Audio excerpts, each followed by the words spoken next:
Hi there, Internet. Michael Besalk here. So, a woman makes 77 cents for every dollar a man makes. No wonder all these women in the US are marching and have gone on strike until this atrocity is over, right? I thought second wave feminists in the 1970s had already won this war. I guess not? Or they did? Wait, what?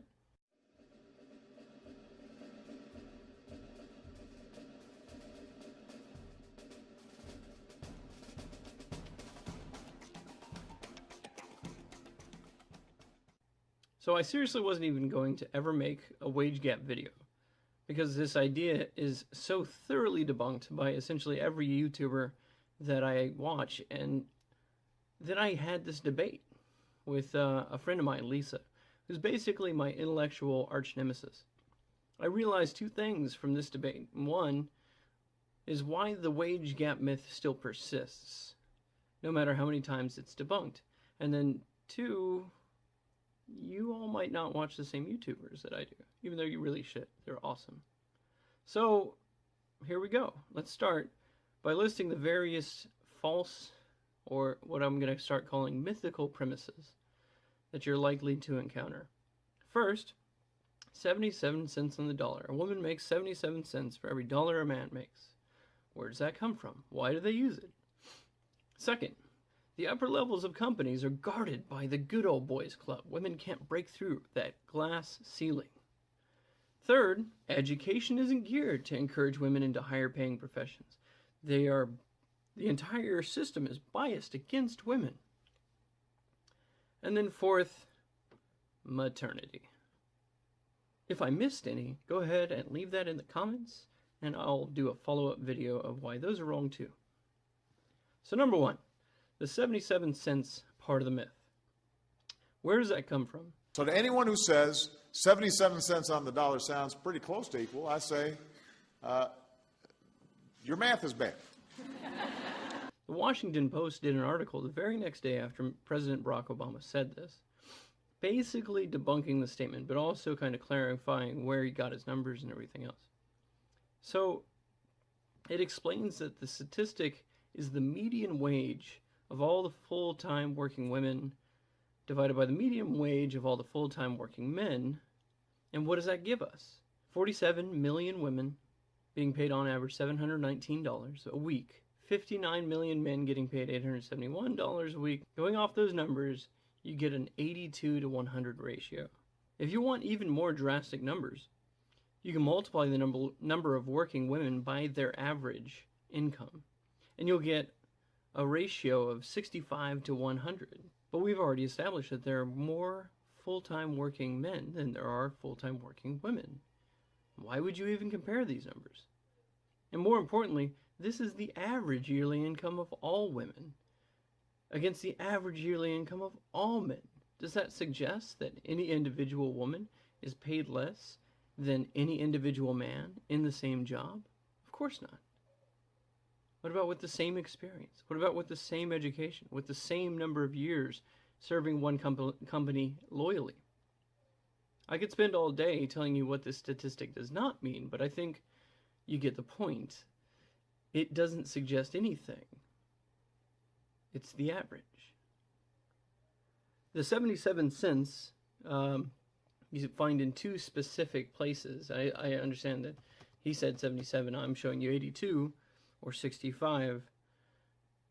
The 77 cents comes from the top earners, and you can also find it again in the 45 to 54-year-old category.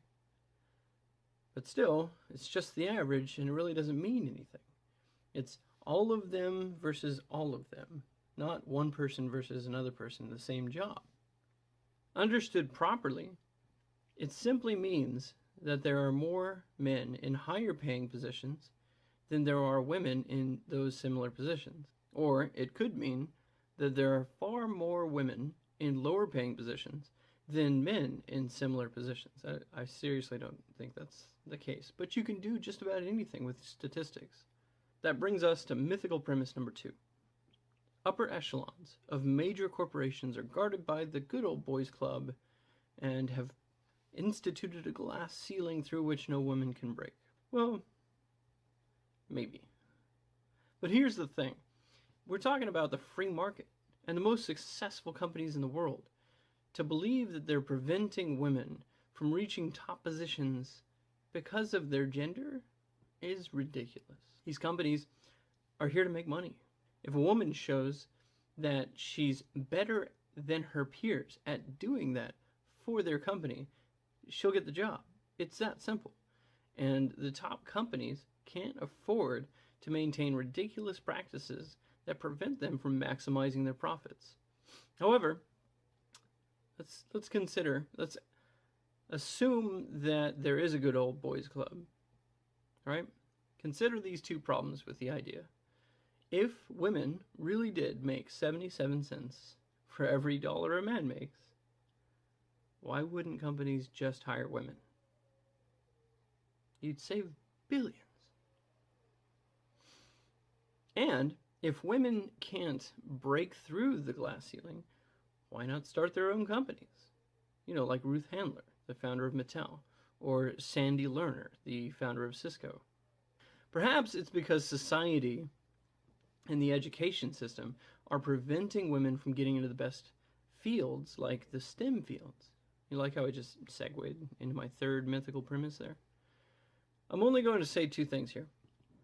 The way children are educated is geared toward females. And I could go on another 20-minute video on that subject, so I'm going to leave it at that. You can do your own research. The second thing is that there are more scholarships for women in STEM than there are women accepting them.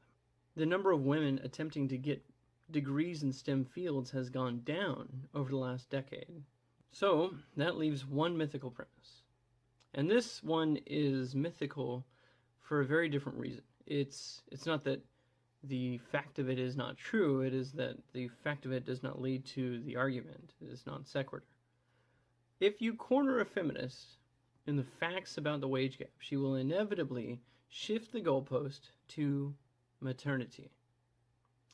This article was posted in my debate with my friend, and it exemplifies the worldview problem inherent in this whole argument. This question and its supposed answer are atrocious examples of two major worldview perversions. First, that being a parent is not a net gain. And second, that the free market owes some people more than others based on their identity. So you can see here that it says, do women with children pay a motherhood penalty? Yes, and not just in terms of hourly wages.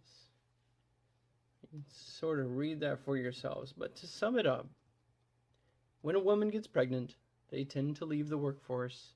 When they have kids, they tend to take jobs with less hours, less travel, and less spontaneous work demands in order to provide stability to those kids.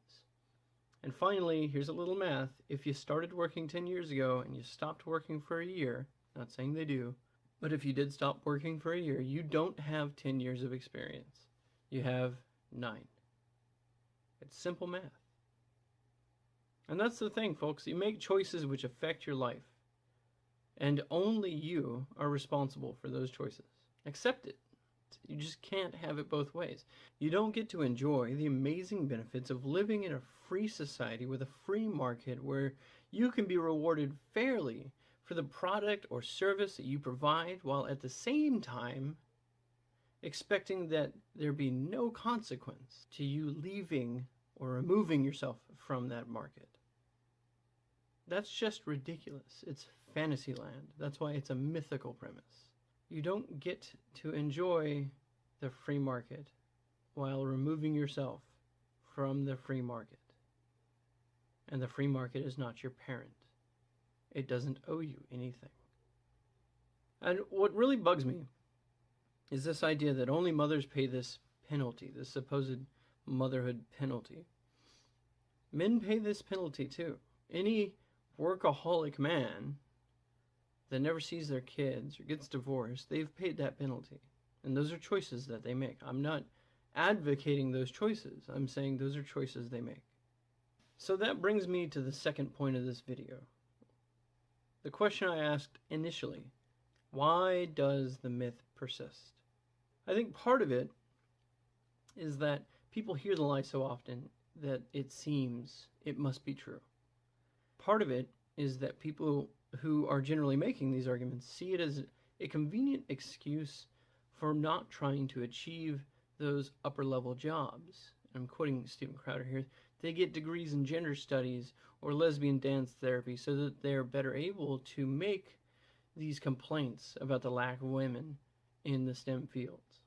But mostly, what they're trying to argue is that there are institutional and societal differences between men and women, which tend to prevent or discourage the same number of women as men from reaching those high-paying jobs with those same job titles in the same amount of time. And to that I'd say, duh. But that doesn't mean that there's a wage gap. That just means that the free market works and that it rewards people according to the value that they bring to the company or to the economy. So if you're arguing still that there's a wage gap, or that that women and men are not paid equally, what you're really arguing is that you want special pay laws for women because you don't think that they can make those achievements on their own. And if you believe that, you should be ashamed of yourself. Hey, thanks for watching. If you liked the video, please click like. And if you want to see more of this content, go ahead and click subscribe. I hope to see you soon. Be safe.